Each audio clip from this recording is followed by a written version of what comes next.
All right, guys, back again. We're working on I believe it's a either 1940 or either late 30s Frigidaire refrigerator. And when I first got this thing, it was not wired. I was told it wasn't working.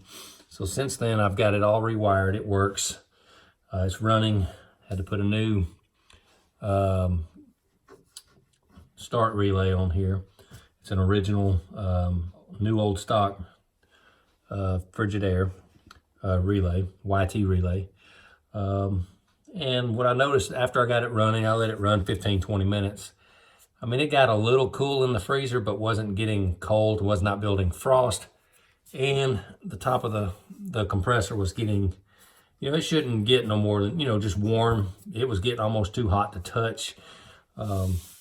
And I ain't no expert on working on these fridges, but I do residential heating and air, and I'm licensed HVAC contractor. But anytime they overheat, it's due.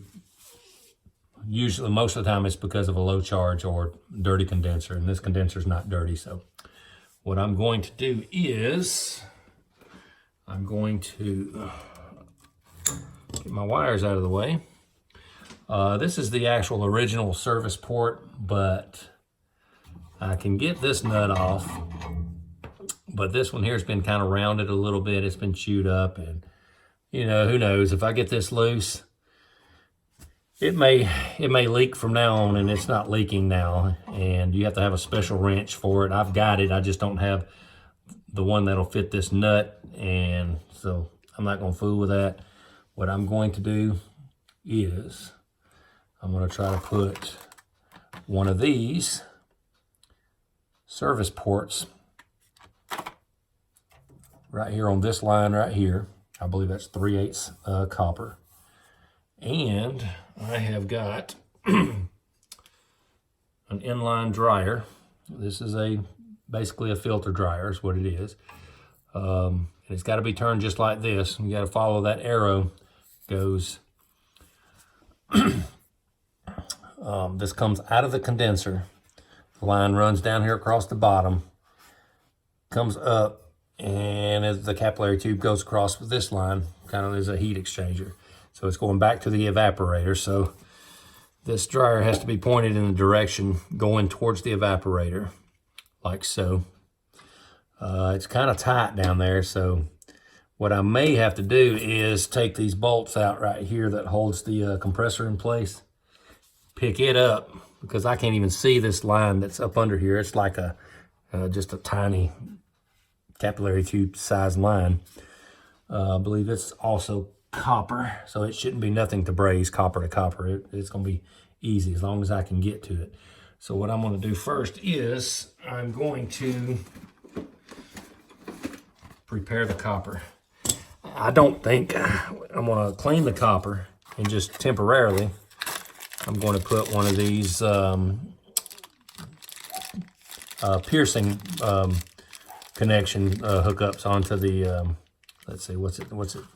It's called a bullet piercing valve, and what it does is it will, you're just supposed to use these temporarily. I'm gonna put it right here temporarily to pull any of the old refrigerant out if it's got any in it. I don't know that it has any in it because and you probably can't see very well, but these all these, maybe at least one or two of these compressor seals are really oily, and there's a good bit of oil across the bottom of the compressor. I don't know if you can see that. So that's never really a good sign. So and if it's leaking oil, it's leaking refrigerant. So my first thing is to see if there's any refrigerant left in it. Got to check that first.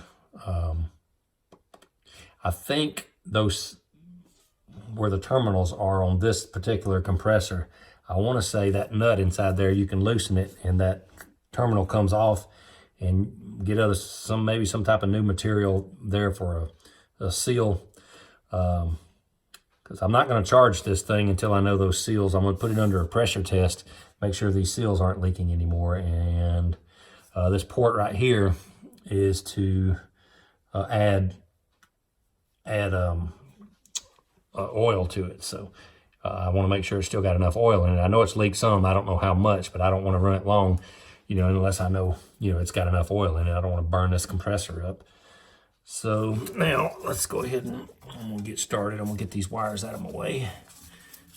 Ooh, Lord, that's gonna be tight right there. Just take this sandpaper. I want to say this may be it's a 240 grit. You don't need anything that's real coarse for this. All you're doing is cleaning. Most of the time, all you're doing is cleaning copper. This has got paint on it, but as you can tell, it's coming off real easy. And you can do this on any new fridge because they're, at least the old ones have service ports. The new ones don't have service ports, so they're considered a sealed system.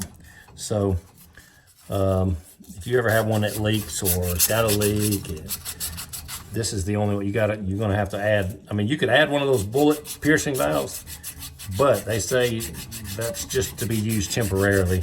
You never want to leave those on there because they will leak. I know if you don't have all the stuff to do this with, soldering these in, if that's your last resort versus throwing it in the trash, you know, you can do that till you can find somebody to do it. But one thing about this, you know, if you have to call an appliance repair guy, none of this stuff's going to be cheap. It's just a matter of, you know, how much is the appliance worth to you. And if it's an antique, something like this, you know, there's nothing you can buy today that's ever going to last nowhere near as long as what this fridge is going to last. And to be honest, this is the only reason I even bought this fridge. I mean, I've already got like 6 or 7 now that I just tinker around with. The only reason I bought this one because I was afraid if I didn't buy it, they were selling their house and they were moving, it was going to get thrown in the trash. And this is just too nice of a fridge. I mean, this thing is a porcelain finish. I mean, it'll last forever. That's got a little rough spot in the copper there, but I think it's going to be fine. I want to pull one of these out and see exactly. I guess I could cut some of this off if it's too long, but I just want to kind of see. Yeah, that's going to be close. And I may be able to just cut just a 1/4 inch of this off on each side. I don't want to get it into the bend of the copper, and I will probably turn it out and up at an angle. Because there's a back plate that goes, let's see, this back plate goes, sorry, it goes about right here, so it don't matter. It ain't gonna be in the way and it's not gonna be sticking out either way. I'm gonna probably still put it at a little bit of an angle. It's just a little easier to hook the gauges up to if you do that. Alrighty, so first, let's see. Those of you that's never used one of these little piercing valves, it comes with kind of like a little kit. You get a little Allen wrench. Let's see. It's got these little fillers. I want to say this is like if it's going on to a 1/4 inch. This valve does a 1/4 inch, 5/16, and 3/8, depending on which one you're using. And I think I won't have to use those because I believe it's without any of the spacers. It's set up for 3/8, so I'm not going to worry about it. I'm just trying to loosen. It's got little Allen screws on here, and you just got to loosen them. Take this apart. What you do is after you get this thing on there and tighten down, this center Allen right here, it's got a little needle in there, and that's what pierces the copper line. Once you pierce that copper line, then you can back that back out. So let's see. Yep, it's set up for 3/8. So make sure we're getting that in there. We'll get these Allen head screws started, and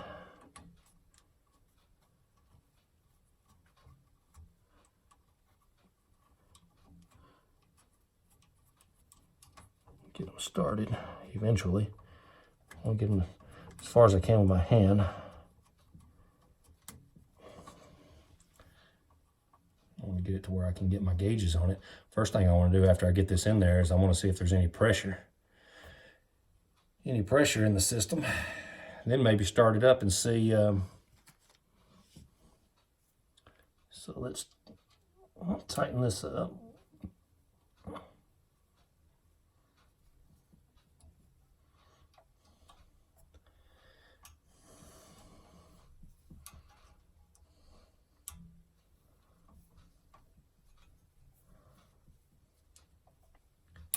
Get these tightened. You don't want this to leak.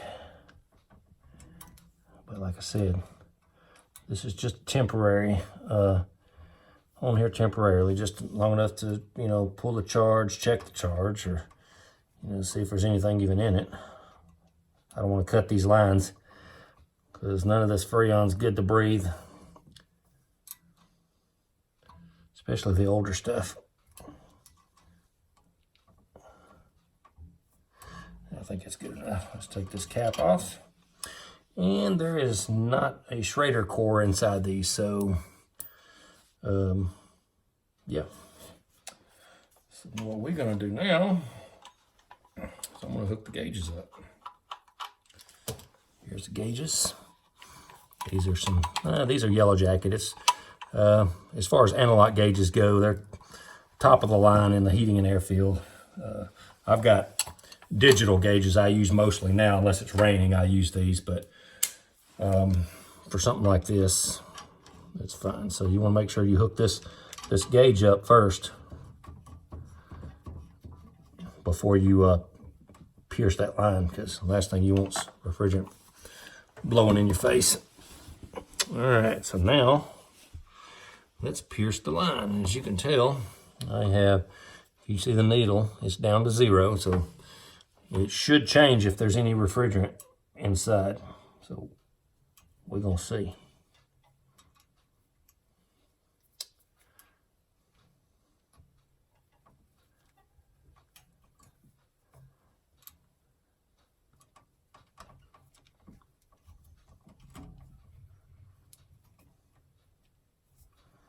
Let's back it out now and see.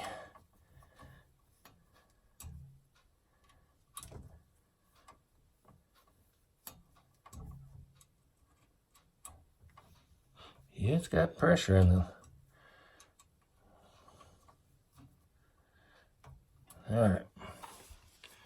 Well, as you can tell, I've probably got about 48 psi standing pressure.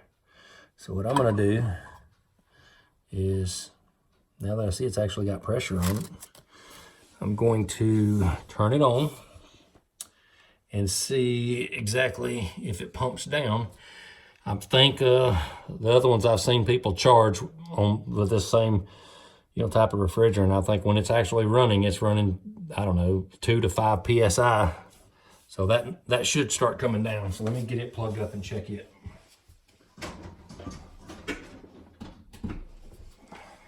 All right, here we go. Maybe not. No. It helps if you plug it up. Super tech. Water there, that can't be good.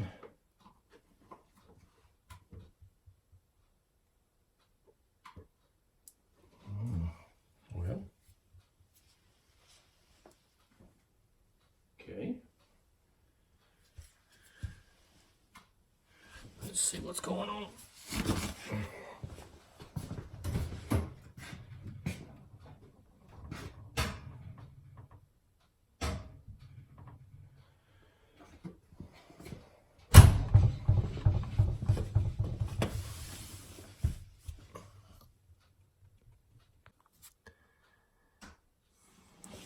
Well, I started it up and it pumped down into a negative pressure, so that tells me it's either really, really low or almost out.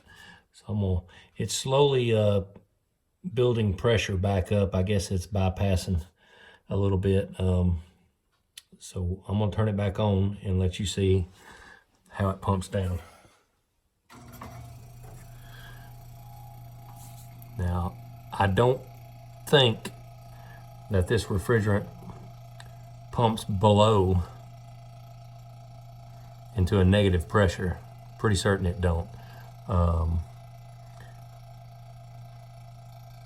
So that would explain. You know, usually when you turn these fridges on and you can hear the refrigerant going through the freezer, kind of like, sounds like it's percolating or boiling off or whatever. You don't hear anything in this one. So obviously it's leaked probably over time out of the seals, is my guess. But I probably, after I get the service ports soldered in, I'll do a pressure test to see if I can hear anything leaking, or spray a few joints, spray maybe something on these terminals, see if I see it bubbling or anything. All right. All right.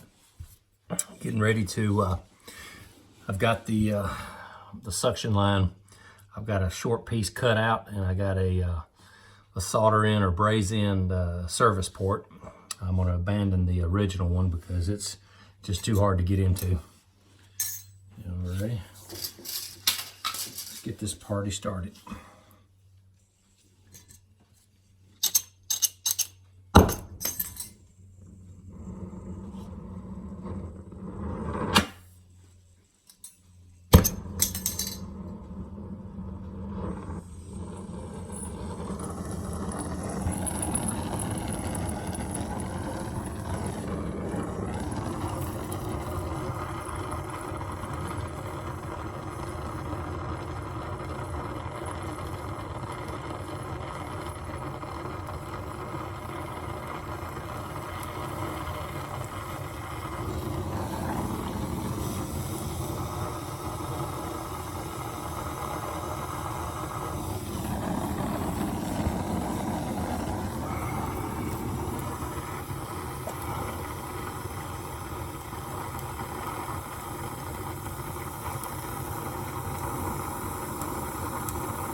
Alrighty, let's make sure we got it on the bottom side.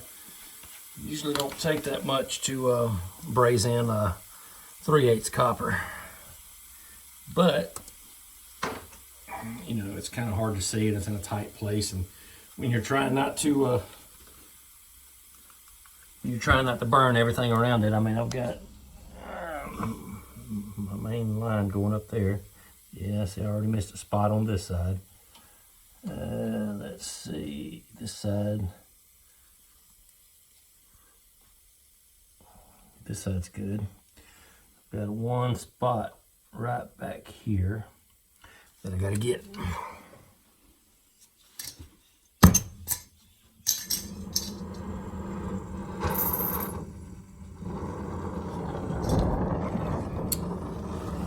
So let's see, best bet.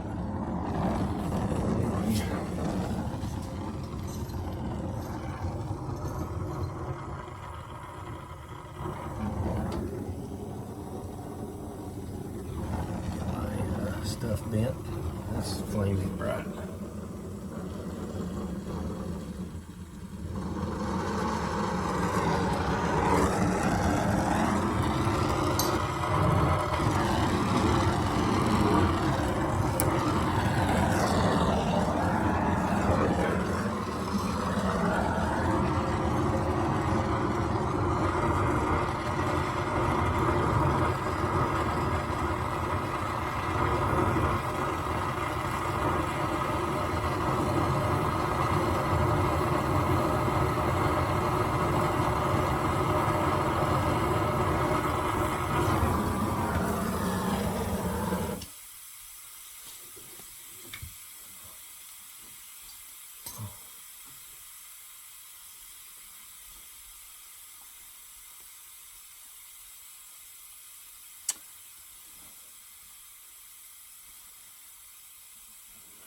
I got it that time. It's a little boogered up under there, but you know, I've got to really watch where I put my flame. I mean, it's either hitting my voltage here or the relay, so but it's good. It's sealed. I just got to let it cool down now.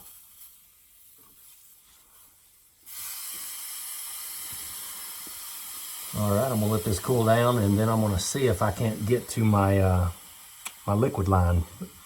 It's way up under here, so I may or may not put a filter dryer in it. We'll just have to see.